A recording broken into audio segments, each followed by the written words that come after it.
And welcome back to the Footballtribe channel. Robert Kesakos is your usual suspect. Welcome back to yet another live broadcast on your favorite football update channel. It's a pleasure to be back this beautiful morning. Always good to be here.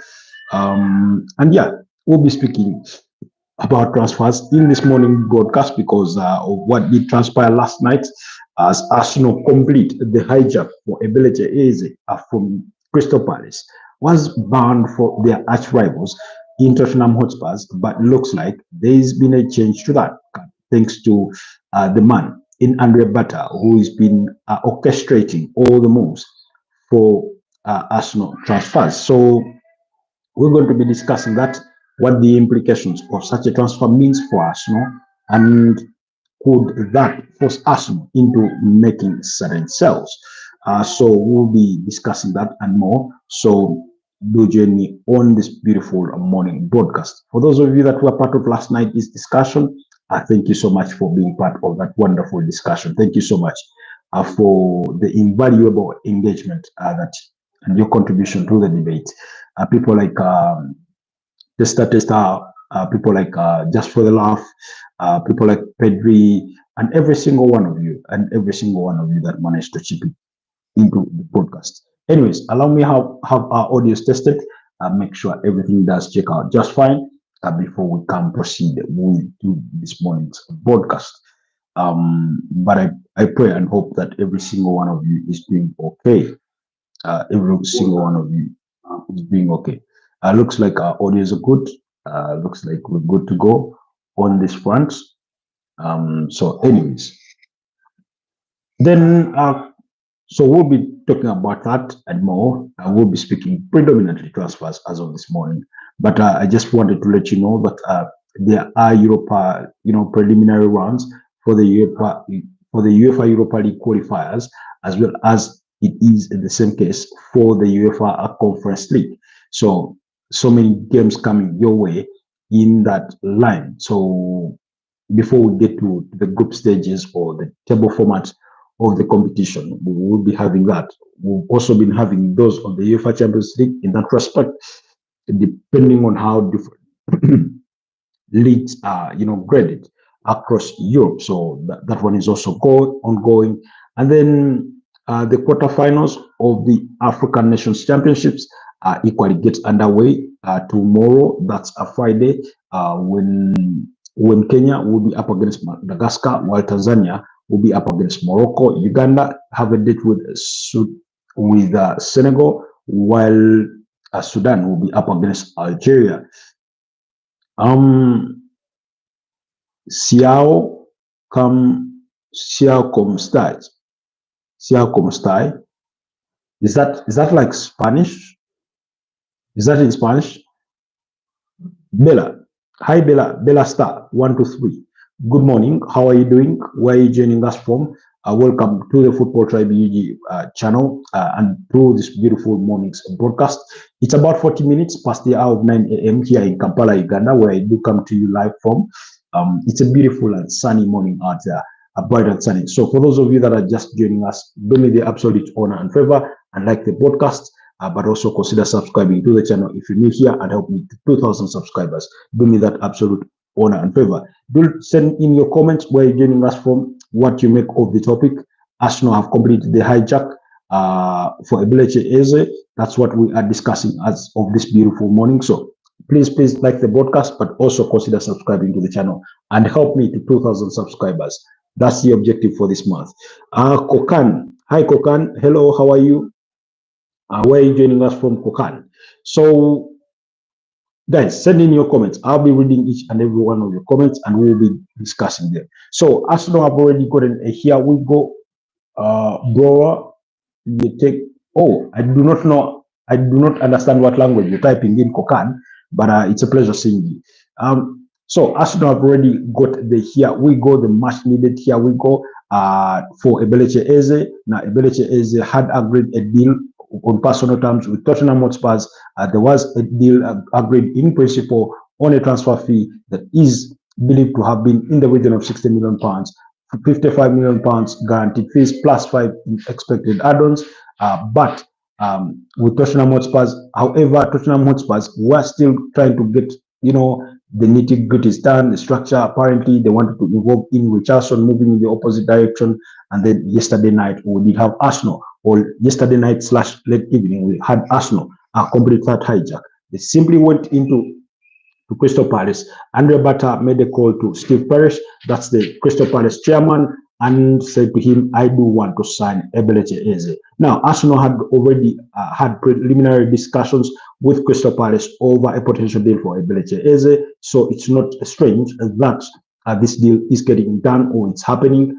Really, Eberechi Eze has known us about Arsenal's interest for quite some time. It's been there, it's been well documented and well registered on player side, on the club, both club sides. And because we are talking about a player who came through the ranks at the Arsenal Academy. He was a boy at Hell End and he got released at the age of 13 years old. After that, after being released at the age of 13 years old, guys, please do me the absolute favor and like the broadcast, but also consider subscribing to the channel and help me to 2,000 subscribers. Thank you so much. So he got released at the age of 13 years. Of course, he was sort of broken down. He was torn. He was disappointed. He was heartbroken, as any of us would be when you get let go of your favorite maybe team or spouse. But in this particular case, it was Eberechi Eze being released by Arsenal at only the age of 13, and he didn't know what next. He didn't know where to go next. He spoke about, crying endlessly, and he only had his mother to console him. But anyways, he ended up at teams like Fulham, where he eventually got rejected. He tried himself out with Reading. Things did not go well. He had another stint with Millwall. Again, eventually things did not work out. So those are some of the teams that he bounced at between the age of 13 and 16, because at that stage you're still an academy level player and you're trying to see, teams may give you a chance to train with the academy and see whether you can come good. And in their assessment at the time, they did not think Eberechi Eze was worth the salt, and they ended up letting him go. So eventually he got to sign for Queen's Park Rangers. At Queen's Park Rangers, they gave him a chance, but he was sent out on loan. I think at Wycombe, he had a loan stint there, and then of course he got to play. That was around 2016 or 2017, thereabout. So he then gets the chance to play for Queen's Park Rangers. That's for about 2 seasons. That was in I think 2017, 2018. No, sorry, 2018, 2019, and then 2019, 2020. Those are the seasons for which he did play for Queen's Park Rangers before earning himself that much desired move to Crystal Palace. And he got that move in August 2020. For those of you that do remember that COVID-19 period, that's when he got the move. Now, multiple sources indicate a different fee, but some sources have it at about 19 million euros, while others suggest it was 19.5 million pounds. So what the actual fee was for his transfer remains to be seen, but at least Arsenal have already reached an agreement in principle in the excess of 60 million pounds to sign the 27-year-old England attacking midfielder. So to be joining the Gunners. Now, again, this was a spontaneous move that was done by Arsenal, by Andre Bata, and it came in the wake of Arsenal sustaining that injury for Kai Havertz. It's a knee injury. Unfortunately, Arsenal do not know how long Kai Havertz is said to be on the sidelines, whether it's going to be a short spell, whether it's going to be a long spell, but preliminary reports indicate that he could be ruled out for quite a bit of time on the sidelines through that knee injury. Now, the overall expectation is that it won't be a very, very long-term injury. Like it won't be a season-ending injury in that sense. Now, usually when such, because earlier, based on the prognosis, they yet to reach a conclusion on what it actually is. Some reports have suggested that the fears that it could be an injury, a wide of the mark. I really, really hope and pray that it's not an ACL injury, because I wouldn't wish that against any player whatsoever, because it's a very terrible injury. It's an almost season-ending injury. We've seen it with we've seen it with Rodrigo Cascante, or as many of you refer to call him, Rodri at Manchester City. We've seen it with James Maddison at Tottenham Hotspurs. He suffered that injury during their preseason friendly with Newcastle. We've seen it with players like Rob Holding at Arsenal. We've seen it with Gabriel Jesus, Hector Bellerin, Nicolo Zaniolo at AC Roma. We saw it with Thibaut Courtois, Dani Carvajal at Real Madrid. So it's a very, very terrible injury. In fact, I think Levi Colwill is suspect of having suffered a similar injury at Chelsea. So again, it's not a good sign, but Arsenal do have their worries, So in regards to Eberechi Eze, he did play 20 games at Wycombe.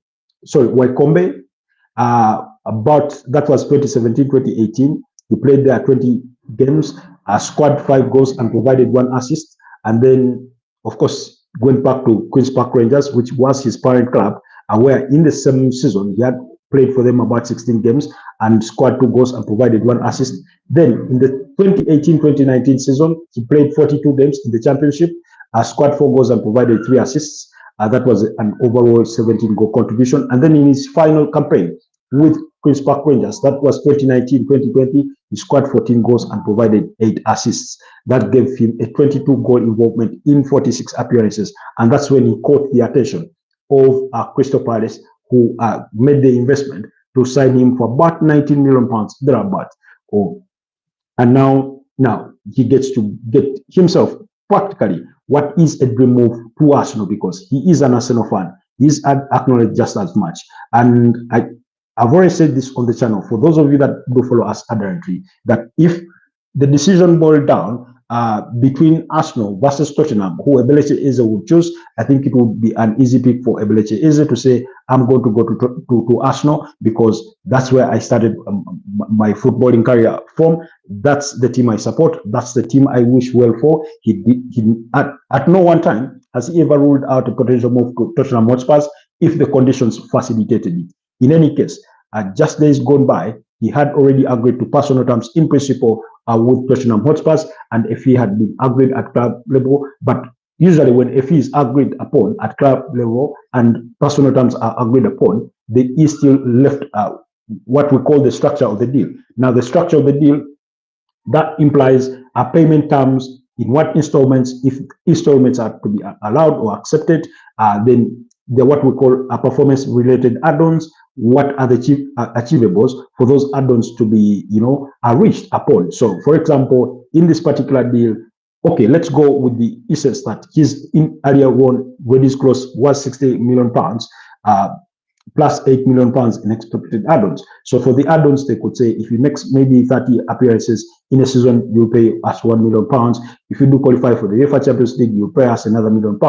If you reach the semi-finals of the UEFA Champions League or the finals, or if you win the Premier League title and things like that, or if he scores 10 goals and provides maybe 3 or 10 assists in a season, this is what you pay us in add-ons. Those kinds of things. Those are part of what formulates a structure of the deal.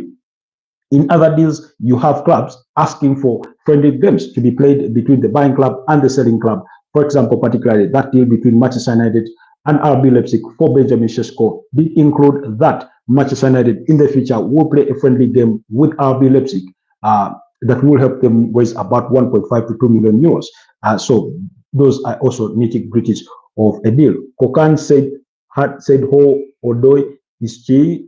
I don't understand what that message is, but thank you so much for your comment. Guys, please consider subscribing to the channel and help me to 2,000 subscribers. But thank you so much for being a part of this morning's broadcast, and please like the broadcast. So the expectation is at Crystal Palace, Eberechi Eze will be making his final appearance for Crystal Palace today when they do play against Fredrikstad. I think it's a small team from Norway in the UEFA Conference League qualifiers.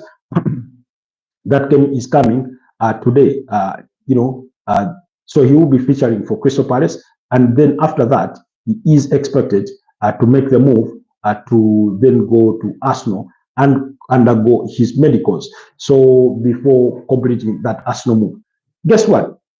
What shirt number would he done at Arsenal? I wouldn't be quick to get it that far because just the same way Arsenal managed to hijack Tottenham's deal for Eberechi Eze. For as long as it's yet to be done, before I see the player, hold that shirt up and say, welcome to the Arsenal. It's never over until it's over. You remember a couple of years ago when William Borges da Silva completed his medicals with Tottenham Hotspurs, had his entrance being facilitated by Tottenham, staying in a fancy hotel in London, and then in the last minute, Chelsea swooped in and signed the player. You know, Jose Mourinho was still manager at Chelsea. Romano Abramovich facilitated that move, and the deal was hijacked. You remember Mikel Obi was destined for a move to Manchester United, and Chelsea scooped him up. So I've seen transfer hijacks one too many times. Just recently, you had Emerson Royal was destined for a move from AC Milan to join Besiktas, and he ended up at Flamengo in Brazil. So I mean, anything can happen. Anything can happen. But according to David Austin, Eberechi Eze will be playing for Crystal Palace in the UEFA Conference League qualifiers before completing his move to the Arsenal. Personal terms have already been agreed on the player side. My expectation is that if the deal gets done, he will get to wear the shirt number 10 at Arsenal, because last summer they did lose, or they did sell off. That's Emil Smith-Rowe, who used to wear the shirt number 10. So it's a vacant number, and it's there for the taking. So David Austin did say that Eberechi Eze agrees personal terms with Arsenal ahead of completing a move from Crystal Palace. Deal in principle already struck for the 27-year-old attacking midfielder to join Arsenal after Crystal Palace versus Fredrik Strand in the UEFA Conference League. Players part now finalized too. So that was the confirmation. Now, let's go to the tactical sense of this deal, because while we knew that Arsenal were really interested in signing Eberechi Eze in this transfer window, well documented all throughout the summer, some of the information we were getting was that this deal was possibly tied to the contract renewal of Ethan Nwaneri. However, The Athletic was reporting that Arsenal viewed a deal for Eberechi Eze as different from that of his renewal, as well as their interest in strengthening on the left wing side of the pitch. Again, for those of you that have been part of this channel for a good amount of time, you know that we've discussed some of these things. I've made my arguments why Arsenal need to sign a dynamic forward who can play across the entire front three, left wing, right wing, also as a center forward, because I always felt that Arsenal are really short on numbers, especially within their forward lines. And look, it's only been one game into the season, and Kai Havertz has an injury, and then suddenly Arsenal are thinking to themselves, the only player we do have is Victor Gyökeres, and then the makeshift Mikel Merino. But we do not want to place ourselves in the position we were in last season. We've seen how that played out. While he was good enough, filling in that role overall across an entire campaign, it's just not enough. He's not good enough. Then also you look at Arsenal's ranks in terms of upcoming strikers. There's nobody to look upon to, because Florian Balgan, Eddie Nketiah, Mika Biliath, Chido Martin Obi have all been let go out of the club. So there's no young striker that you could say, maybe if push comes to shove, we can call upon this youngster to come and help us. So that's not the case. Now, majority of people who are making the argument against Arsenal making a deal for Eberechi Eze was simply because they were thinking, you do have Ethan Nwaneri, a youngster who's literally so far proven himself after the opportunities he's been given, that he's very capable. Now he's an attacking midfielder. He can play as a number 8. He can play as a number 10. He can also play off the right wing. However, I think Mikel Arteta predominantly sees him as a central attacking midfielder, which in essence Eberechi Eze is, because Eberechi Eze can play for you as a number 8, can play as a 10, can play as a left winger. Now, Eberechi Eze comes with lots of experience in terms of Premier League experience. In terms of breaking down lines, he's good at dribbling, he's good at shooting. He can play that good, a good final pass. So it's really, really beautiful. And for me, one of the things that I've never ruled out is the possibility that Arsenal send out Ethan Nwaneri on a season-long loan, because Eberechi Eze is going to provide competition for the Arsenal captain in Martin Odegaard. He will be playing well aware that Eberechi Eze can play in that role. Now, the difference in style of play is while the other is a left-footed player and Eze is predominantly a right-footed player, sometimes Martin Odegaard drifts too far back in midfield, sometimes unnecessarily, in my own interpretation of the game or vision of the game, that then it sort of reduces how much he is supposed to affect the game within the middle third.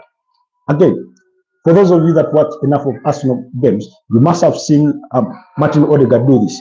You know, where you have the belt of the sort of back three defenders, usually you have Gabriel Magalhaes extended to the left side of the defense, you have William Saliba, and then you have the right back.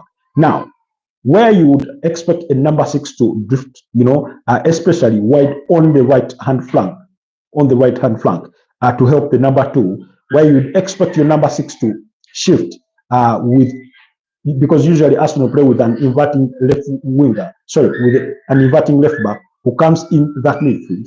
In this particular case, you oftentimes have Martin Odegaard pull to the right, come closer to the right back to try and pick that ball.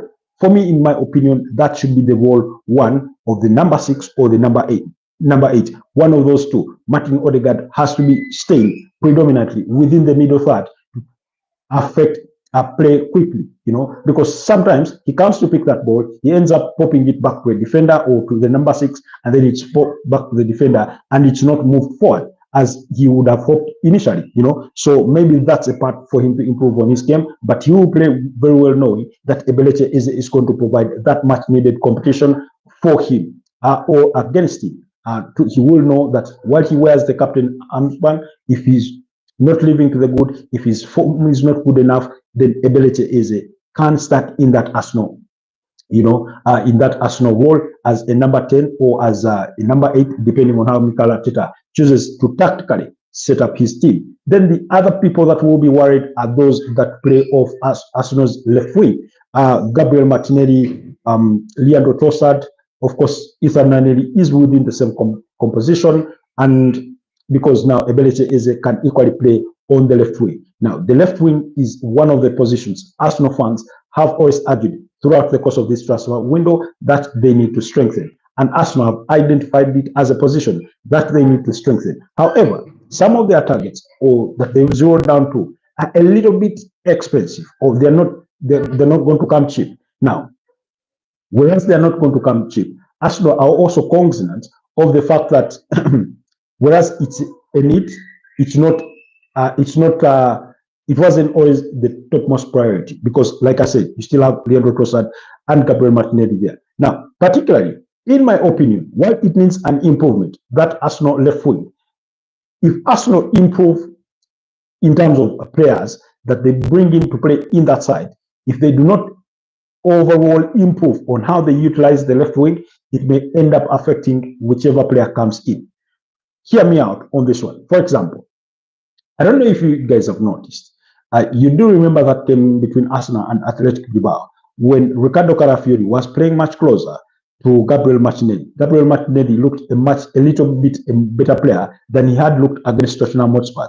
Now, of course, two different opponents, the playing styles are quite different. But every time, and I usually make reference to the 2022-2023 campaign, when Gabriel Martinelli scored, I think, about 15 Premier League goals and provided 5 assists, giving him an overall 20-goal involvement. When he was playing alongside Takahiro Tomiyasu down that flank, he constantly had the support of Takahiro Tomiyasu. Now, when you look at how Arsenal overly utilize the right wing, where you have Bukayo Saka and Martin Odegaard often drifts to the same area, then oftentimes you have an overlapping Ben White, who provides another channel for Bukayo Saka to play into, or drags a defender or two away for Bukayo Saka to cut them back inside and attempt a shot on goal or play the pass. So usually they form that triangle down the right flank between Martin Odegaard, Bukayo Saka, and Ben White. However, as opposed to the left wing, you hardly see that. That who is supposed to formulate that triangle for you? It's supposed to be, if let's say it's Leandro Trossard or Gabriel Martinelli, one of the two is supposed to formulate that triangle alongside a number 8, who is usually Declan Rice or Mikel Merino, depending on how Mikel Arteta sets up his team, and then the left back could be Miles Lewis Kelly or Ricardo Carafiori or Zichenko or Urian Timber, depending on how Arsenal deploy themselves on a given day. However, you hardly see that. Oftentimes, Gabriel Martinelli will receive the ball and we will remain isolated in that area, calling for support, and it takes a bit of time to come.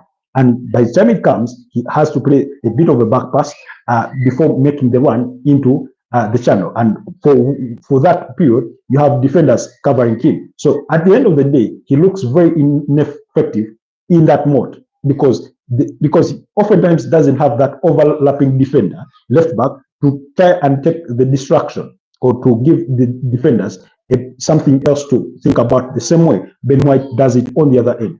The reason for that is simply because of, again, Arsenal's playing style, because Mikel Arteta usually has his left backs inverting into midfield to help formulate the double pivot with the number 6, because the number 8 and 10 push very high up the field and help with that counter press. And because they lead the press, he wants so many numbers, at least 5 players committed in the forward ranks. So what you end up having is Arsenal having their 2 center backs as the last line of defense, literally oftentimes isolated, which lets them down in terms of leaving them vulnerable to a counter attack. Then you have your left back inverted in midfield to play alongside the number 6. Then you have the number 8 and the number 10, that's Declan Rice and Martin Odegaard, joining Bukayo Saka, Gabriel Martinelli, and whichever the striker is, which has often been Kai Havertz, to lead that press, counter press. So, but in essence, in terms of building up an attack, Arsenal are overly reliant on the right wing. And for me, I feel that's something they need to change. They need to balance the way they use those sides of the pitch. I can see we do have a comment from somebody. Let me see. You say, Bosinia says, Madrid is winning the treble this year. Sorry, okay. We'll wait and see if Real Madrid will win the treble this year. Although personally, I'm not convinced that will be the case. Never mind that I'm a Real Madrid fan. Pedri says no. It's a no for him. Pedri is a Barcelona fan, so please understand why he's quickly saying no before he even lays his arguments on table. Barcelona will win the treble. Again, that's what he's saying. Anyways, guys, so for me, tactically, that's how I view it. I think Eberechi Eze is going to provide Arsenal that biting power that they've lacked in the last 2 seasons when it comes to breaking down teams that play with the low block, teams like Tottenham or Spurs. Of course, previously, Tottenham have not been playing like that because Ange Postecoglou preferred a more proactive kind of system to play with, too. But based on what we've seen with Thomas Frank in preseason, when he first with Arsenal, you suspect that against Arsenal, they will play with a low block. Teams like Newcastle, teams like Everton, teams like Brentford, teams like which there's another team. I'm sort of forgetting. Indulge me on this one. But all teams that come with the sense of playing with a low block, at least when you have a player like Eberechi Eze who can dribble past players, who can play that intricate pass, who has the pace, who can shoot from distance, really it gives you that bit of an advantage, something that Arsenal have really, really lacked. So you have alternatives for Martin Odegaard. Also, you get the ability to rotate your system, to rotate your players, and that has a great power to it. If anybody has shown us that rotation is something very, very invaluable, it's been Pep Guardiola. He always had a broad squad with quality players, and he has managed to, over a season, he manages to rotate his squad to give people minutes, but also resting other players, those that end up being very, very critical to the thrivers of his team and his system. We've seen him do it with players like Phil Foden when at their very peak, players like Omar Mamouche. We saw him do it with Riyad Mahrez, Kevin De Bruyne, and everything in that line. So if anything, Mikel Arteta would want that possibility, because on a given day, you could start when Martinelli is rested and you started with Noni Madueke, when Martin Odegaard is rested and you started with Eberechi Eze or Ethan Nwaneri, and then you have Bukayo Saka rested and Noni Madueke is playing on the right wing, and then you have maybe Leandro Trossard or Eberechi Eze playing on the left wing, and then you have Ethan Nwaneri as the number 10, so that gives you option. Then you have Christian Nogard playing maybe in the number 6 alongside Mikel Merino. Whether those partnerships in essence can work out well remains to be seen, but at least when it comes to numbers, when it comes to rotations, you do have the players that are capable of filling in the void. So for me, I feel that Arsenal completing the hijack of this Eberechi Eze a deal is a very, very tremendous opportunity for them. However, it may also mean that Arsenal are going to be under slightly a little bit more pressure to make transfers in terms of selling some of their players, because they need to be, while they have a lot of good headroom with the profit and sustainability rules of the Premier League, I'm not too sure they are in perfect condition when it comes to the UEFA financial fair play rules. So my expectation is that players like Fabio Vieira, Albert Sambilokonga, Alexander Zichenko, and possibly Jakub Kiwior could be some of those that they let go of. In fact, we do know for a fact that Crystal Palace have a certain registered interest in Arsenal defender Jakub Kiwior, who is a target for FC Porto. FC Porto have proposed a deal, an initial loan deal with an obligation to buy for about 30 million euros. However, Arsenal feel that's way, actually it's about 28 million euros, 27 there, but Arsenal feel that's way below their own valuation of the player. But let's wait and see how Andrea Berta, he's shown Arsenal what he is capable of doing when it comes to player recruitment. He needs to show the other side of him when it comes to moving on players or selling players. We do not want to end up in a situation where Arsenal need to either are selling off players very cheaply, or they are going to terminate their contracts just to create room within their squad.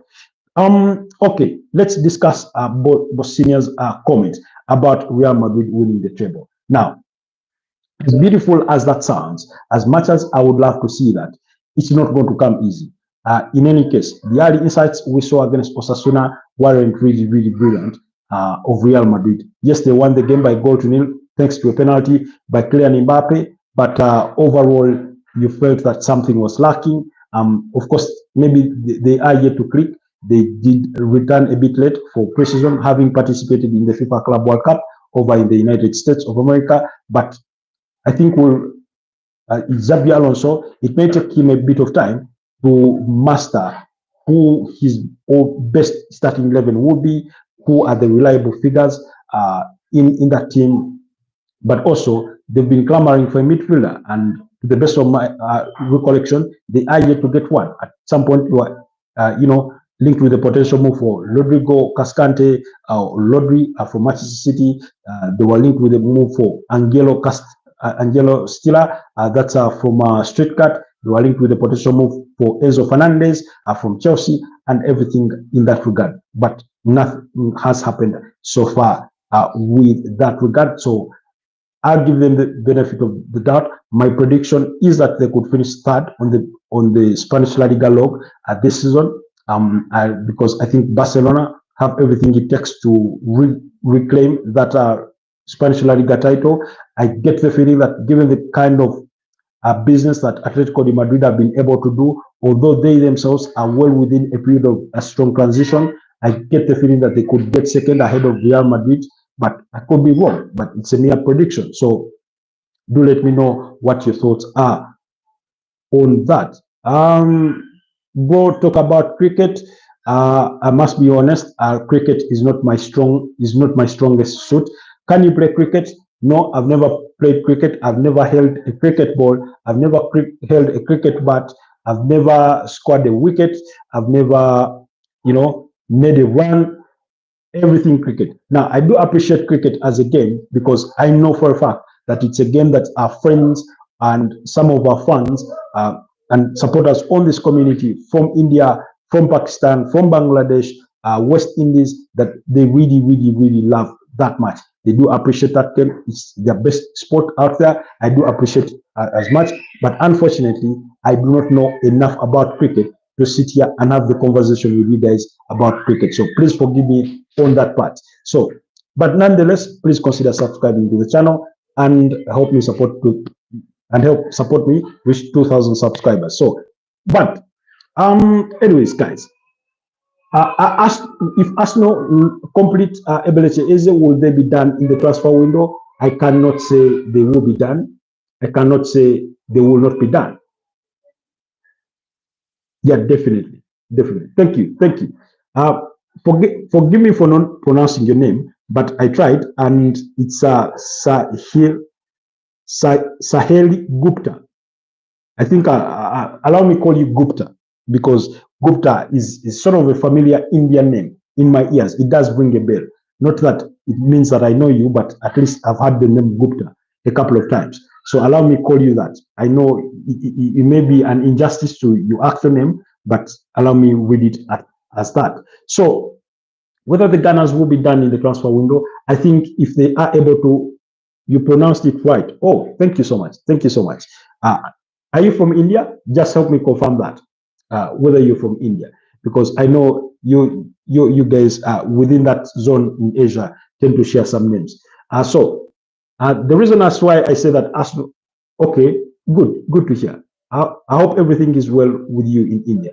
The reason that's why I say that is because if Arsenal are able to move on Rich Nelson, Fabio Vieira, Albert Samilokonga, maybe Jakub Kiwior. Personally, I wouldn't love to see him leave Arsenal at this point. I think he's too important a backup player for Arsenal to be let go of. But in case they were able to move him on, and maybe Alexander Zichenko, then that could bring in money that maybe sort of compels Arsenal to go back into the market and see what else they can add to their squad. I'm sure they have what their priorities are, but after landing Eberechi Eze, the priorities will predominantly be on them moving on players that are surplus to requirements, well within that squad, with just about what? About 10 days left to the transfer window to go. Then quickly, what else is there for us to discuss? Blueco, that's the company that owns Chelsea and Strasbourg in France, did reach an agreement with Brighton and Hove Albion to sign Julio Enciso. Now, personal terms are in place for the 21-year-old Brighton midfielder, and Paraguayan international is expected to initially spend time at Strasbourg, but is viewed as a long-term Chelsea player. Now, again, Chelsea are trying to act smart with these things, right? We all know Chelsea's position when it comes to signing players. They sign loads of players, and now they're trying to get around the rules by signing players onto Strasbourg. And then remember, Chelsea signed Mamadou Sarr from Strasbourg. This is a 19-year-old French centre-back, and then loaned him back to Strasbourg. Last season, George Petrovic and Andre Santos are both being Chelsea players at the time, spent a season-long loan out there to Strasbourg. Chelsea have interest in signing Emmanuel Emega from Strasbourg. He's a striker, so we'll wait and see. Anyways, then quickly, let's also look at let's look at the other, transfer news and speculation that is making the rounds as of this morning. But we've talked about Julio Enciso. Then Victor Boniface is destined for a move to AC Milan with on an initial season-long loan with an option to buy for about 30 million euros, similar to the deal that they had proposed for Manchester United's Rasmus Højlund. However, looks like that deal has not come good as they had hoped for, and now Napoli remain interested in signing Rasmus Højlund among a few other suitors. Then Douglas Luiz will undergo his medical at Nottingham Forest today ahead of completing the move from Juventus on an initial season-long loan with an option to buy, or which could turn to be an obligation to buy the 27-year-old for about 30 million euros. So that one is the other deals that are getting over the line. Then Tottenham will refocus their attention now on getting a deal done for Savinho. Now, we all know that Tottenham earlier this week, was it earlier this week? In fact, last week, did approach Manchester City with the possibility of signing Savinho. However, so far they are not in sync with Manchester City on the valuation of the Brazilian international, with reports suggesting that Man City could command for a fee of about 70 million pounds for the Brazilian winger. However, now any deal that Tottenham does with Manchester City in terms of Savinho could facilitate Manchester City's move for Rodrigo Goes from Real Madrid. You see how that would be a 360, sort of to send a signal to Arsenal that it's all working in their opponent's favor. But I mean, we'll wait and see. We know for a fact that at some point Arsenal had proposed a loan move for Rodrigo Goes with an obligation to buy. That didn't go much far, but again, it was just reports and rumors from within the transfer window. Then Gremio are pushing to get Arthur Melo done with Juventus. Now, things are really, really surprising. Arthur Melo was one of the most sought-after midfielders. You remember when he joined Barcelona, and then after, was it about one season or so, he made the switch to Juventus. He had a stint with Liverpool on a season-long loan. His career did not take the right time, really. He did not progress well in Europe. So then also, Noah Okafor did complete his medicals as a new Leeds United player. That deal is getting over the line. He's joining Leeds from AC Milan. And then RB Leipzig are among teams interested in signing Rasmus Højlund from Manchester United. Then also, okay. Anyways, yeah. Then quickly, let's go to the latest from all the transfer speculation and gossip as compiled by BBC Sport as of this morning, you know.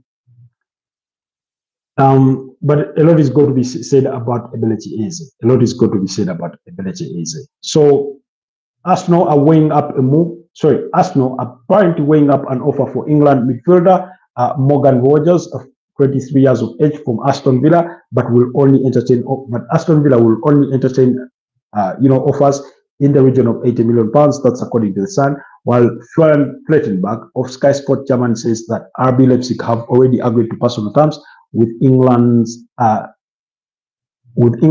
21 midfielder Harvey Elliott, with the idea of signing him from Liverpool as a replacement for Xavi Simons, who looks to be destined to move to Chelsea. Now, RB Leipzig are also interested in resigning Christopher Nkunku, who is a target for Bayern Munich as well in this transfer window.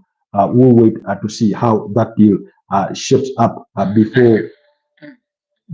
Oh, apologies for that. Then Marseille are interested in signing 29-year-old Greek left back Timikas from Liverpool, who is expected to leave the club this summer. While Manchester United, we've spoken about Rasmus Højlund, we can skip that. Nottingham Forest are in talks with Sevilla's 23-year-old Spanish right back Jose Angel Carmona. Carmona, yes, Jose Angel Carmona, to try and sign him. Then Nottingham Forest are also exploring the possibility of reuniting with 28-year-old Poland and Aston Villa defender Matty Cash, while Everton still want new players and have not ruled out making a late, a window gossip to try and sign Tyler Dibling from Southampton. However, so far they've been priced out of a move. Then Tottenham are stepping up their interest in efforts to sign Brentford and Ireland defender Nathan Collins, 24. This one is a player well known, one too well to Thomas Frank. Then Bournemouth have opened talks with Chelsea over a loan deal for French defender Axel Disasi. Yes, the 27-year-old is a target for Bournemouth, but in this transfer window, Villarreal are among the other teams that have been really interested in signing the same player. Okay. Just a second. Just confirming something. You see, sometimes you read something and you're like, Is this worth bringing before my audience, or I ought to digest it a little more before I make judgment on it? Yes. Then Chelsea's player sales of this summer could rise to 250 million pounds, or in the excess of 250 million pounds, after they did agree a deal worth about 26 million pounds for the transfer of Renato Viega. The 22-year-old Portuguese defender is bound to leave Chelsea and destined for Villarreal. He was a target for Atletico de Madrid in this transfer window. He joined Chelsea in 2024 from FC Basel for about 12 million pounds, and the asset to make quite a significant profit of that sale. Now he gets to join other players like Noni Madueke, who have already left Chelsea for Arsenal. Kepa Arrizabalaga left Chelsea for Arsenal. Joao Felix left Chelsea for Al Nassr in a deal that could potentially reach about 43.7 million pounds. Then some of the players that have already left Chelsea in this transfer window, those are some of the sales that they've managed to get out of the window. Kenan Dewsbury Hall has left and joined Everton in a deal that was worth 25 million pounds, possibly rising to 28-29 million pounds if add-ons are achieved. And then, so you do have players like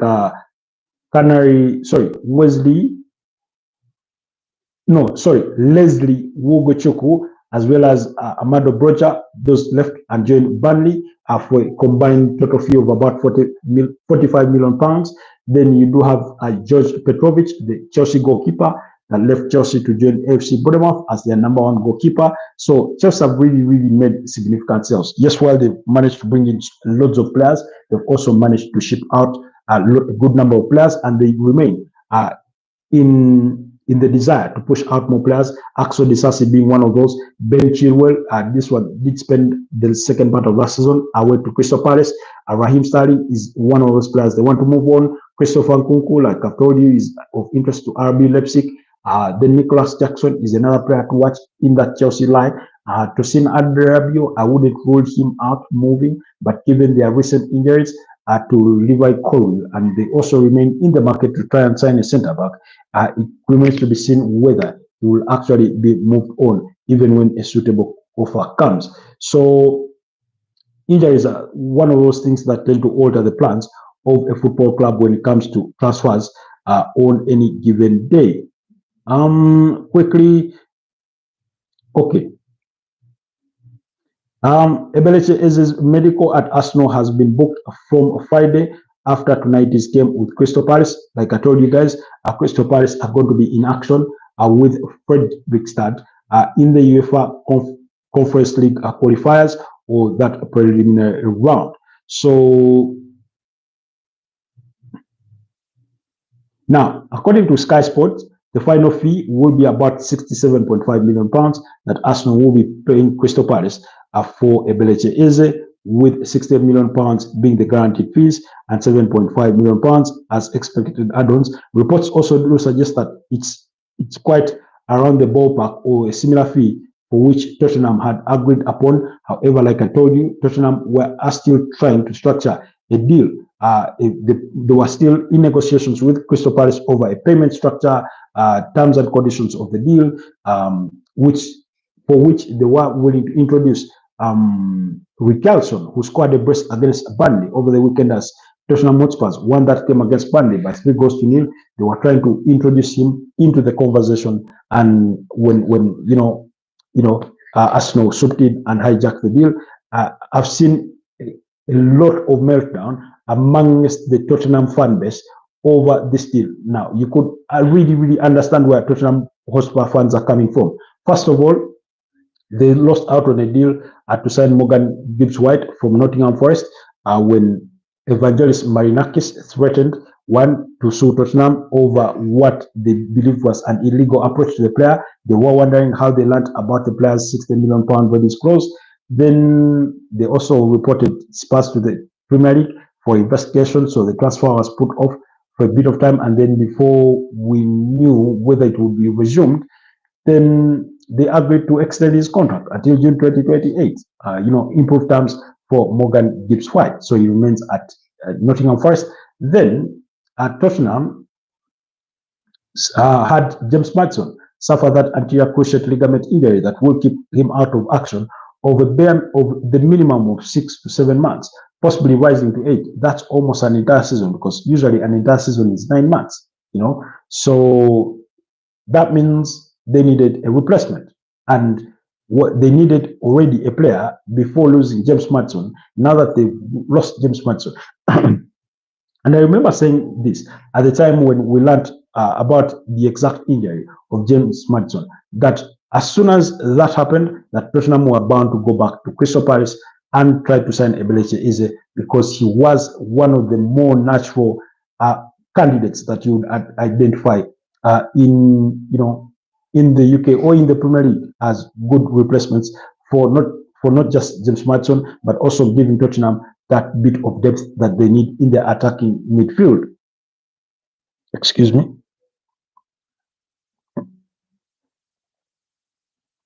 Then also, I've had questions brought henceforth to me regarding Manchester United, whether they are still active in the transfer window. Yes, they remain active. However, most of their business is dependent on outgoings. Now, unfortunately for them, they've only been able to move on one of their undesired players, and that was Marcus Rashford, who joined Barcelona on an initial season-long loan with an option or obligation to buy for about 30 million euros. Now, Alejandro Garnacho, who is of interest to Chelsea, those negotiations continue between Chelsea and Manchester United. However, there's still a disparity in valuation, because Chelsea want to pay a mere £30 million for Alejandro Garnacho, who is only 21 years of age, while Manchester United want at least £50 million for the Argentine forward. Now, Manchester United's justification or rationale or even benchmark is simple. They are looking at what Chelsea have spent to sign Joao Pedro, to sign Jamie Gittins. They are looking at what Chelsea have gotten for Noni Madueke, which is all Joao Pedro, £55 million plus £5 million in guaranteed, in expected add-ons. You look at the deal for Nottingham Forest, letting go of Anthony Elanga, who joined Newcastle for a total of about £53 million. They look at players as similar. They look at what Chelsea paid to get Jamie Gittins from Borussia Dortmund, which is about £48.5 million plus £3.5 million in expected add-ons. So bringing it to about £52 million. So they are looking at that as a benchmark. Then they see Arsenal paid £48 million plus £4 million in expected add-ons for Noni Madueke. And they're saying, well, our player is equally within the same ballpark, so you're going to have to give us £50 million if you want to sign him. So they are yet to reach an agreement on the structure, on the transfer fee, but the player has already agreed to personal terms, and he's told Manchester United he only wants to join Chelsea. So, in fact, he did turn down a potential move to Bayern Munich.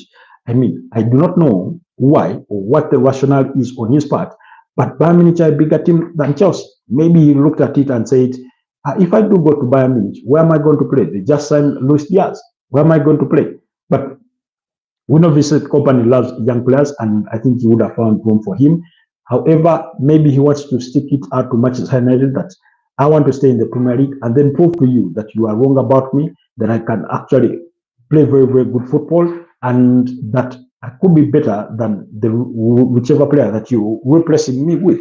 However, my fears for him that going to Chelsea, he's going to have a bit of limited playing time, because who is he going to unseat in that Chelsea attacking forward? I mean, they already have a good chunk of players, and we're talking about a Chelsea team that already signed Jovan Quenda, who is expected to join the club this transfer, next summer. Now, you have William Estaval, you have Pedro Neto, you have Jamie Gittins. So you look at that and you're thinking to yourself, where is he going to play? Where's Alejandro Garnacho going to play? You have Cole Palmer, of course. Look at their entire attacking strength. Liam Delap, Nicholas Jackson, Joao Pedro. Of course, they want to move Nicholas Jackson on, but for now, it's yet to happen. You still have Christopher Nkunku on your books. Yes, you may be successful moving him on. What if you're not? You still have Raheem Sterling. You still have Tariq George. I mean, all those are Chelsea's attacking players. So you sit there and think to yourself, Alejandro Garnacho, where are you going to play? We're talking about a Chelsea player a Chelsea team that is equally trying to get a deal done for Xavi Simons. That's more numbers in the attacking forward. You look at those Chelsea numbers and think to yourself, how on God's green earth are they going to be able to balance that squad? Now I know that they have responsibilities well in the Premier League as well as the UEFA Champions League, which possibly poses gives them a lot of games to play that for which they could field some of these players. So you have among the wingers, you have Gittens, you have Derek George, you have Mukalo Modric. This one is almost forgotten, and Raheem Sterling. Then now let's say Raheem Sterling is out of it. You remain with Derek George, Jamie Gittens, Mukalo Modric. Now Modric's fate is yet to be decided because the FA want to charge him, and we are waiting for those charges that seem to be taking forever for being found in breach of the anti-doping rules. Then on the other side, you have Pedro Neto, you have William Estaval, and because that's where they feel that they need an extra player or two, because they've lost Noni Madueke and Joao Felix, so they think that they should replace those with Xavi Simons and Alejandro Garnacho. But for me, I do not see Garnacho getting ahead of Pedro Neto in that pecking order. I don't see him getting ahead of William Estaval. I don't see him getting ahead of Xavi Simons. Now, Xavi Simons can be also played in the similar role as Cole Palmer behind the striker, where you do have Cole Palmer, Nkunku, and Canary Chukwuemeka. Now, Canary Chukwuemeka is the target for Borussia Dortmund, although they are yet to agree on terms of that deal. Dortmund's proposal is for an initial season-long loan, another season-long loan with an obligation to buy. And apparently they were offering a shy 15 million euros, which Chelsea said no to. In terms of their attacking strength, they have Liam Delap, Nicholas Jackson, Joao Pedro, Mark Guehi has gone out on loan to Sunderland, or Mark Gui, then Armando Broja, this one has left for Burnley. So those are two players out. And that's why I've always told you guys that if Chelsea let go of Nicholas Jackson, then they will definitely be in the market to try and sign another forward or another striker. So do not rule out anything. Then, okay. Then also, so that the reason as to why we diverted to Chelsea is because we're discussing Manchester United. So Manchester United are looking to move on Alejandro Garnacho. They're looking to move on Jadon Sancho. This one has turned down a move to AC Roma. AC Roma had agreed the deal on the Manchester United side, but he's turning down a move to join AC Roma. And apparently he wants to further assess his options. He's another player that Manchester United are struggling to move on. They still have Anthony. Now, Real Betis want to propose a co-ownership deal for the player in Anthony, and because they do not have the financial muscle to pay what it requires to sign Anthony, and they had him in the second part of the season, last season on loan, and he did really, really well for them, helping them to reach the finals of the UEFA Conference League, in which they lost by 4-1 against Chelsea. Then also Tyler Maracia is being targeted by AC Roma. This is another player that Manchester United want to move on. Essentially, Manchester United want to move on those players and bring in some much needed resources. We talked about Rasmus Højlund is the other candidate. They want to move on those players, and if they can't successfully move on those players, then maybe Manchester United will have the financial resources to go back in the transfer window or in the market and buy themselves a good goalkeeper or a central midfielder, because those are their two priority positions that remain in this transfer window. So we'll have to wait and see what happens on the side or the part of Manchester United, but they remain very well in the market. Liverpool have predominantly gone quiet in as far as the transfer window is concerned after learning the services of Florian Wirtz, Jeremy Frimpong, Milos Kerkez, Georgi Mamadashvili, Hugo Ekitike, Woodman, the goalkeeper, and things like that. They've gone quiet, but we do know for a fact that they remain well interested in signing Alexander Isak. We've explained the Isak conundrum one too many times on this channel. For those of you that want to know our thoughts on an extensive scale about Alexander Isak's situation, just please go to the channel, go under the live broadcasts section. You will see all our discussions that have been involving Alexander Isak. In fact, yesterday, I think should have been yesterday, we did pose a question yesterday morning that will Alexander Isak leave Newcastle this summer in the wake of those statements that were put out, first of all by the player and subsequently by the club, that is Newcastle. He's made it known to Newcastle that he would want to leave this summer. However, Newcastle are not obligated to let him go, and they will have to wait. Excuse me, guys. I don't know why I'm yawning this very early morning. But yeah, that's the situation on that side. So Liverpool remain interested in signing Alexander Isak, but Newcastle's pursuit for strikers have so far hit dead ends, one dead end after another, starting with Liam Delap, Joao Pedro, Bani Mbomo, Benjamin Sesko, Hugo Ekitike. All those are players that they've tried to sign and they failed.